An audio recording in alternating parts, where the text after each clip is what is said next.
사도신경으로 오늘 예배 시작하시도록 하겠습니다. 나는 전능하신 아버지 하나님 천지의 창조주를 믿습니다. 나는 그의 유일하신 아들 우리 주 예수 그리스도를 믿습니다.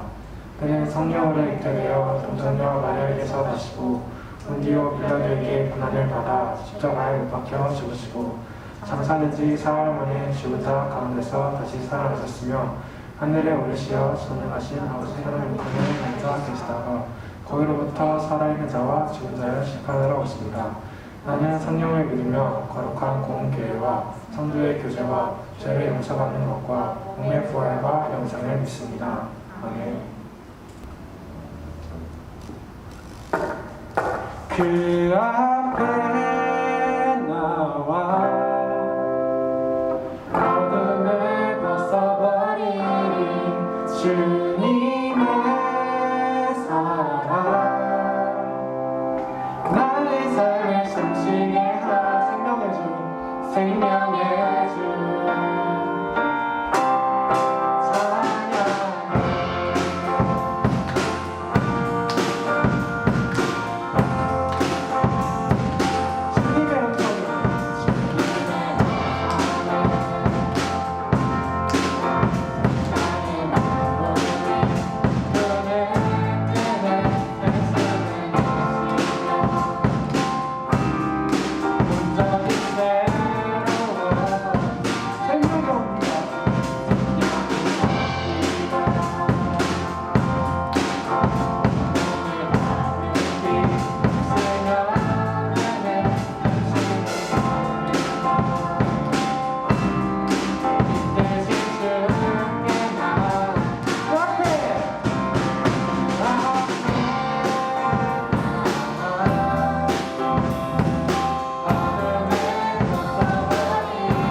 주의 향한 내 손에 갈망이 주님께로 나를 이끌어 주소서. 주님을 더 원합니다.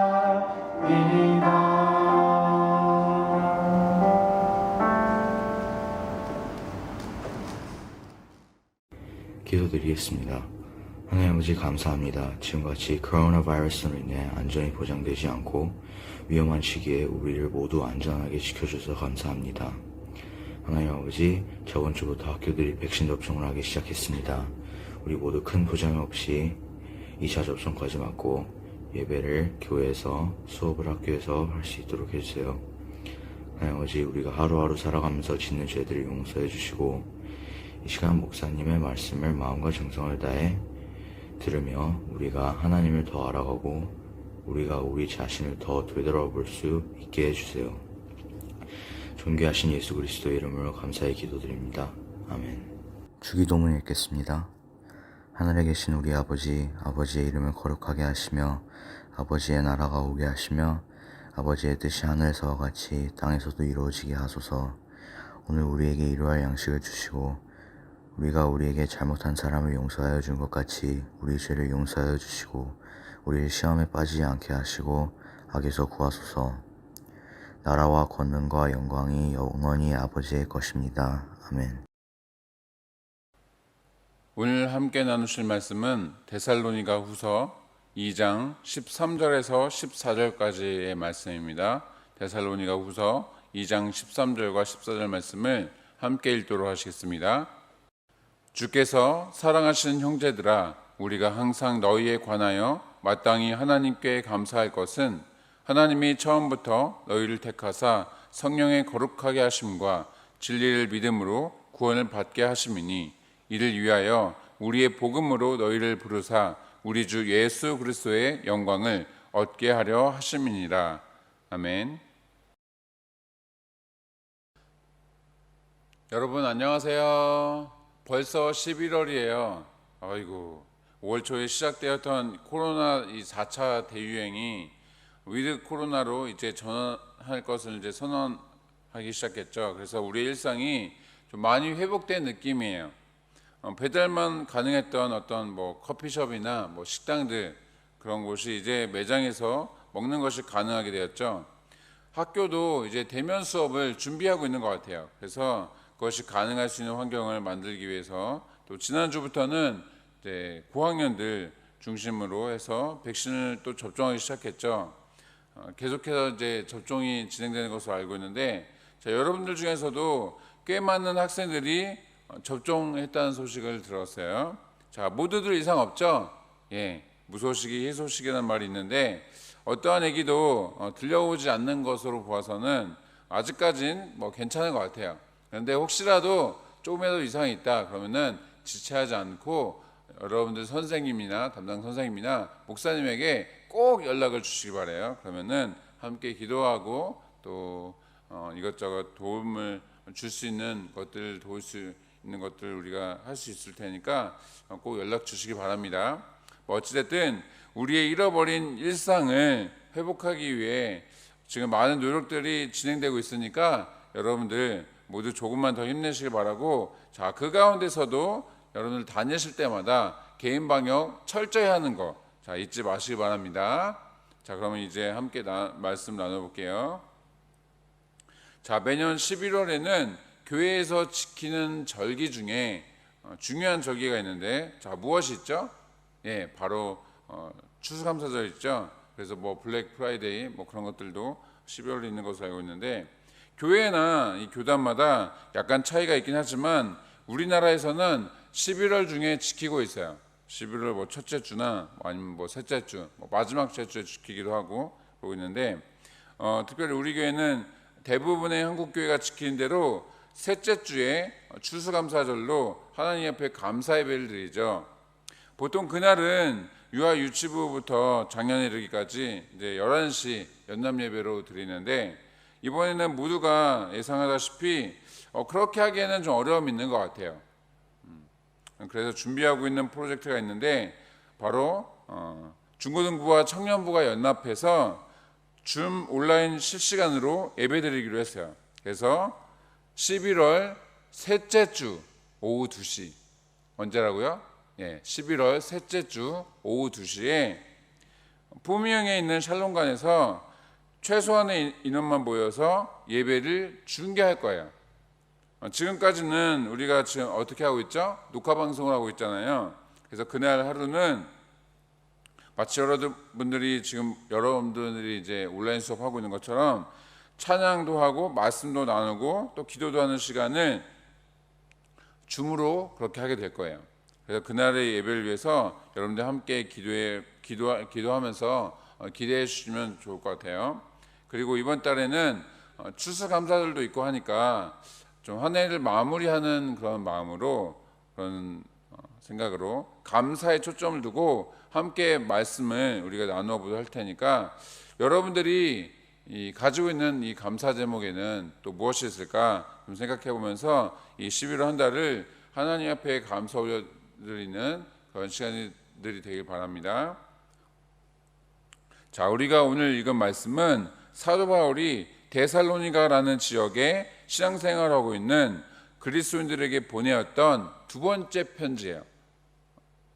그것은 이제 바울이 세 차례 전도여행 중에서 두 번째 다닐 때, 그러니까 두 번째 전도여행 때 마게도니아라는 그런 지방에 가게 됐었는데, 마케도니아 지방 하면은 누가 생각나요? 알렉산더 대왕이 생각나죠? 자, 그 지방에서 두 번째로 교회를 개척한 곳이었어요. 자, 첫 번째 서신이었던 데살로니가 전서를 보내고 나서 이제 교회를 이제 2-3개월 뒤에 또 그 교회에 이제 지금 이 편지를 보낸 것이죠. 자, 왜 그랬을까요? 그만큼 데살로니가 지역의 성도들에게 어려움이 찾아왔기 때문이었어요. 자, 성도들이 당하고 있는 어려움 가운데 그것을 믿음으로 잘 극복할 수 있도록 위로하고 또 격려하기 위해서 지금 이 편지를 쓰고 있는 것이죠. 자, 그렇다면 어떤 어려움이 있었느냐? 자, 데살로니가 지역에는 그곳의 성도들에 대한 박해가 엄청나게 많이 진행되고 있었어요. 당시의 주된 종교는 이제 황제 숭배 사상이거나 아니면 뭐 일반적인 어떤 뭐 제우스라든지 뭐 아뎀이라든지 뭐 그런 기타 등등의 여러 가지 우상들을 믿고 있던 시대였어요. 모든 종교와 신에게 구원이 있다고 믿는 어떤 이제 다원주의라고 하는데, 그것이 받아들여지고, 그래서 어떤 신을 믿던 그것은 이제 그 사람의 자유의 선택인 그런 시대였던 것이죠. 그런데 기독교는 이 세상의 모든 사상과 종교들이 갖고 있는 구원에 관련된 이론에 대해서 어떠한 자세를 취하고 있어요? 배격하고 있죠. 구원은, 생명은, 영생은 어디에만 있다? 예수 그리스도에게만 있다라고 주장하는 것이, 그렇게 말씀하고 있어요. 그래서 그런 상황 속에서 교회가 부흥이 되고 성장하고 또 역동적으로 무언가 이제 으쌰으쌰 이제 활동하다 보니까 견제와 핍박을 이제 받게 된 것이죠. 문제는 이제 상황이 점점 힘들어지니까 이상한 가르침에 마음을 빼앗기게 되는 것이에요. 그러니까 소위 이제 주의 날이 이미 임했다라고 하는 이 종말과 관련된 잘못된 정보가 돌면서 성도들의 삶에 어떤 심각한 부작용을 가지고 오는 그런 상황이 연출되고 있었던 것이죠. 자, 물론 이러한 정보가 밑도 끝도 없이 나온 것은 아니었어요. 그랬으면은 그냥 뭐 흐지부지 됐겠죠. 예수님께서 승천하시면서 하셨던 말씀을 사람들이 잘못 해석해서 그렇게 된 것이에요. 자, 함께 사도행전 1장 11절 말씀 읽어보겠습니다. 사도행전 1장 11절 말씀, 자, 함께 읽겠습니다. 이르되 갈릴리 사람들아 어찌하여 서서 하늘을 쳐다보느냐? 너희 가운데서 하늘로 올려주신 이 예수는 하늘로 가심을 본 그대로 오시리라 하였느니라. 자, 이 말씀 후반부에 보시면 하늘로 올라가시는 것을 너희가 본 그대로 다시 오실 것이다 라고 그렇게 말씀하고 있어요. 자, 이 말씀을 잘못 이해하고 받아들여서 예수님께서 이제 곧 오실 거야, 예수님께서 우리가 본 그대로 오신다고 했으니까 이제 곧 오실 날이 멀지 않았을 거야, 뭐 이미 종말 향할 시간은 흐르고 있어 라고 이런 식으로 생각하게끔 된 것이죠. 그러니까 이러한 거짓 가르침은 성도들에게 많은 혼란을 주었어요. 그러니까 어떤 성도들은 하고 있던 일들, 이를테면 다니던 직장이나 하고 있던 사업을 모두 포기하는, 나 이제 주님 곧 오시면 이거 다 쓸모없을 테니까 나 이제 일하지 않을래, 이런 식으로 포기하게 했던 것이죠. 자, 우리와는 조금 다른 의미로 일상을 잃어버리게 된 것이에요. 자, 그래서 데살로니가 전서와 후서를 통해서 이 사도 바울이 데살로니가 지역에 있는 성도들에게 그들이 바른 믿음과 또 신앙을 가질 수 있도록 지금 이렇게 돕고 있는 것이죠. 자, 이 편지가 쓰여졌을 당시 상황은 분명히 혼란스러웠어요. 앞서 언급했던 것처럼 성도들은 핍박을 받고 또 지구 종말에 대한 이야기로 마음은 심란하고, 그러니까 어떻게 해야 할지 좀 갈피를 잡지 못하는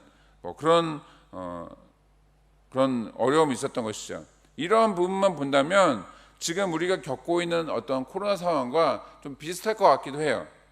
코로나 사태가 언제쯤 끝나게 될까? 또 백신을 맞아야 되나 말아야 되나? 앞으로 무슨 일 해야지? 이런 것들. 그러니까 그들 식대로 이야기하면은 이 핍박이 언제까지 지속이 될까? 내가 예수님을 그만 믿어야 되나? 아니면은 예수님 계속해서 믿어야 되나? 예수님을 믿게 된다면은 예수님 오신다는 그런 얘기를 들었는데 내가 그럼 어떻게 살아야 되지? 이런 그런 고민들이 있었다는 거예요. 자, 실제로 우리나라만 보더라도 이제 하루에 수백 명씩 이 코로나 때문에 극단적인 선택을 하고 있다는 그런 뉴스가 얼마 전에 보도되기도 했었어요.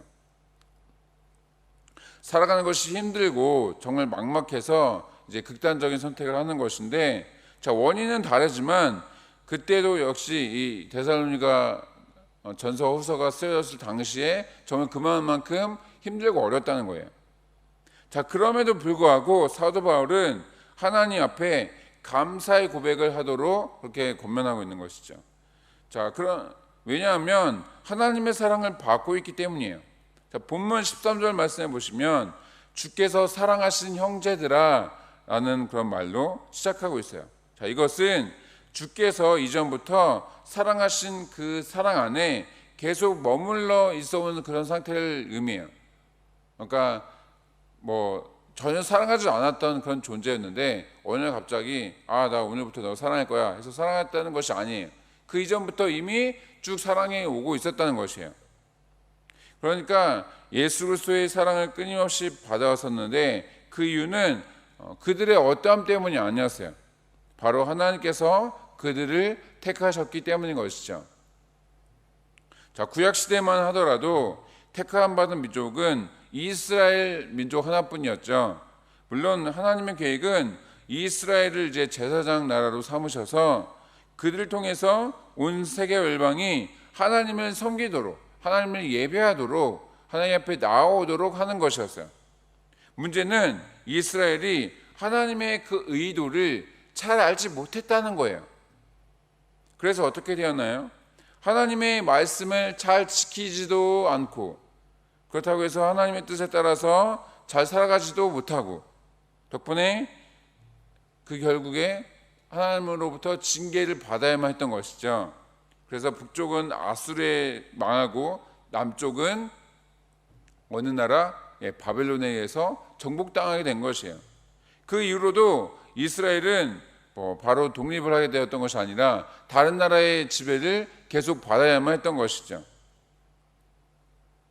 자, 그리고 예수님께서 이 땅에 오셔서 죽으시고 부활하신 덕분에 누구든지 예수님을 믿으면 구원을 받고 또 하나님의 백성이 될 수 있게 된 것이에요. 자, 신약 시대 때 이방 민족들뿐만 아니라 오늘날 저 여러분들도 영생을 이렇게 얻게 될 수 있게 된 계기가 바로 그러한 것 때문인 것이죠. 참으로 놀라운 일이 아닐 수가 없어요. 자, 그런데 여기에서 우리가 분명히 알아야 할 것이 있어요. 하나님께서 당시의 이방 민족들에게 복음이 전해지게 하는 것이나 우리가 하나님을 믿게 된 것이 세상의 어떤 많은 종교와 사상과 철학 가운데 무엇을 믿으면 내가 앞으로 잘 살 수 있을까? 어떻게 하면 내가 무엇을 믿으면 성공된 인생을 살아갈 수 있을까?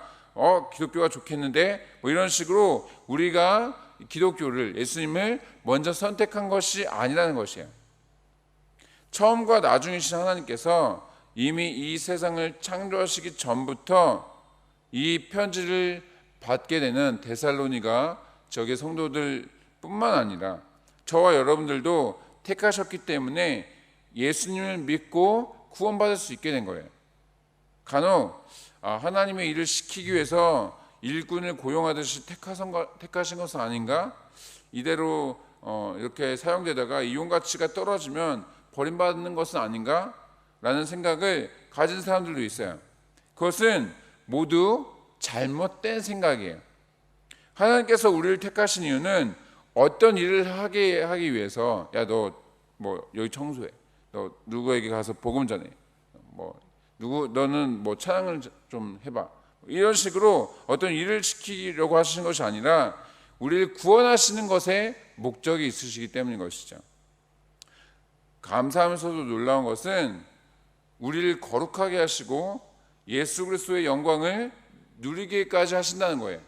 단순히 구원에서만 그치는 것이 아니라, 야, 너 이제 구원받았으니까 됐지 라는 것에서 끝나는 것이 아니라 우리를 거룩하게도 하시고 예수 그리스도의 영광을 누리게 하시는데, 자, 여기서 거룩하게 하신다는 것은 성령의 인도하심을 따라서 하나님 앞에서 우리가 거룩을 추구하는 그런 삶을 살아갈 수 있도록 하신다는 거예요. 전문 용어로 이것을 성화라고 하는데, 이것은 이제 평생에 걸쳐서 이루어지는 부분이에요. 그러니까 그리스도의 영광을 누리게 한다는 것은 예수님께서 승천하신 이후에 회복하시는 그 영광을 가리키는 것이죠. 사도신경에도 그런 고백들이 나와 있지만, 하늘에 오르사 어떻게 하셨어요? 그 하나님 보좌 우편에 앉으시고 또 세상을 통치하시고 다스리시는 그런 영광을 이제 회복하셨는데, 그런 것과 동일한 영광을 우리도 얻게 된다는 것이에요. 과거나 현재 또 미래에 당하는 어떠한 고난과도 비교할 수 없는, 그리고 이 땅에서 살아가면서 흘렸던 모든 눈물이 기억조차 하지 못하게 할 정도의 그런 영광이 우리에게 올 것이다 라고 그렇게 말씀하고 또 약속하고 계신 것이죠. 자, 이 사실을 잘 기억하셔서 언제나 주를 향한 믿음이 흔들리지 않고 항상 감사하는 삶을 살아가시길 바랍니다. 자, 말씀을 마치겠습니다. 우리가 예수님을 믿고 구원을 얻을 수 있게 된 것은 누군가가 우리에게 복음을 전해 주었기 때문이에요. 하지만 그러한 안배 역시 우리 부모님이 통해서든 친구를 통해서든 누가 됐든 간에 그렇게 그러한 복음이 우리가 듣고 믿을 수 있게 된 그런 모든 안배, 그런 것은 하나님께서 하시는 것이기 때문에 역시 당연하게도 하나님의 은혜에 감사해야 하는 것이죠. 자, 왜냐하면 우리가 그냥 예수님을 믿고 구원받은 것 같지만 우리가 이 자리에 오기까지 수많은 과정들이 있었기 때문이에요. 예수님과 수많은 복음 전도자들의 희생과 헌신, 그 중에는 순교하는 것도 있었고 그런 것이 있었기 때문에 우리가 구원과 생명의 길로 갈 수 있게 된 것이죠. 그 부분을 생각하면서 우리는 감사한 마음으로 신앙생활을 해야 하는데, 안타깝게도 그렇지 못할 때가 많은 것 같아요. 자, 지금 여러분들의 모습은 어떠한가요? 바라기는 우리를 구원해 주신 하나님께 감사하는 마음을 항상 간직하시길 바라요. 그리고 그 감사하는 마음을 담아서 하나님을 예배하고 또 복음을 전하는 자가 되시길 바라요. 그렇게 해서 하나님을 기뻐하고 감사해야 하는 그런 중고등부가 되기를 주님의 이름으로 축복합니다. 자, 기도하겠습니다. 사랑의 아버지 하나님, 우리를 구원하여 주시고 또 택하여 주시고 그뿐만 아니라 우리를 거룩하게 하시며 우리에게 또 주 예수 그리스도의 영광을 동일하게 누릴 수 있도록 하시니 하나님의 놀라우신 은혜에 감사를 드립니다. 하나님, 우리가 이 자리까지 올 수 있었던 것은 우리의 어떠함 때문이 아니고 우리의 노력이나 잘남 때문이 아니고 우리의 선택에 의한 것도 아니고 오직 하나님의 모든 안배와 또 은혜 때문인 것임을 고백합니다. 이 부분을 우리 모든 학생들이 잘 기억하여서 정말 하나님 앞에 날마다 감사하며 살아가는, 그리고 자신에게 주어진 그 맡은 바 모든 사명들을 잘 감당하는 우리 중고등부 될 수 있도록 주님 함께하여 주옵소서. 감사를 드리고 사임하신 예수님의 이름으로 기도드립나이다. 아멘. 이 시간 다 함께 봉헌 찬송 부르시면서 준비하신 예물 마음과 정성을 담아서 하나님 앞에 드리도록 하겠습니다.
사랑의 아버지 하나님, 주님의 크신 은혜와 사랑에 감사드립니다. 많은 부분에서 이제 우리의 일상 생활들이 조금씩 회복되어지고 있습니다. 또 완전 회복을 위해 계속해서 백신 접종이 이루어지고 있는데, 이제는 우리 학생들도 이 예방 접종을, 백신 접종을 하고 있습니다. 모든 상황 가운데 주님 함께 하시고, 우리 모든 학생들이 백신 접종을 할 때 그 마음에 어떠한 두려움이나 부담감을 갖지 않도록 주님께서 함께 하시고, 또 약간의 미열이나 그런 것은 어쩔 수 없겠지만 정말 그 어떠한 부작용도 발생하지 않도록 주님께서 강권적으로 보호하시고 역사하여 주옵소서. 그래서 우리 모든 학생들이, 우리 모든 중고등부 학생들이 다시금 일상을 회복하며 정말 자유롭게 학교를 다니고, 또 여러 친구들과 함께 좋은 교제의 시간도 가지고, 무엇보다 주님 전에 나와 다 같이 예배하는 그날이 속히 올 수 있도록 주님 인도하시고 역사하여 주옵소서. 오늘도 이 시간, 이 자리 기억하여서 하나님 앞에 귀한 예물 가지고 나와 예배를 드리며 또한 예물을 드렸습니다. 주님, 그 귀한 손길 주님 축복하여 주시고, 또한 그 손길 가운데 주님 함께하여 주셔서 하나님 나라 위에 귀하게 쓰임받을 수 있도록 함께하여 주옵소서. 모든 것을 주님 앞에 맡겼고 사임하신 예수님의 이름으로 감사하며 기도드립나이다. 아멘. 이제는 우리 주 예수 그리스도의 은혜와 아버지 하나님의 극진한 사랑과 성령 하나님의 내주 동역사하심이 부족한 우리를 택하여 주시고, 또 구원하여 주시고, 또 거룩하게 하시며, 또 예수 그리스도의 영광을 또 동일하게 누리기까지 하신 그 놀라우신 하나님 앞에 감사하며 그 은혜에 합당한 삶을 살아가기로 결단하며 나아가는 우리 모든 중고등부 학생들과 우리 교사 선생님들 가운데 지금부터 영원토록 함께 하시기를 간절히 축원하옵나이다. 아멘.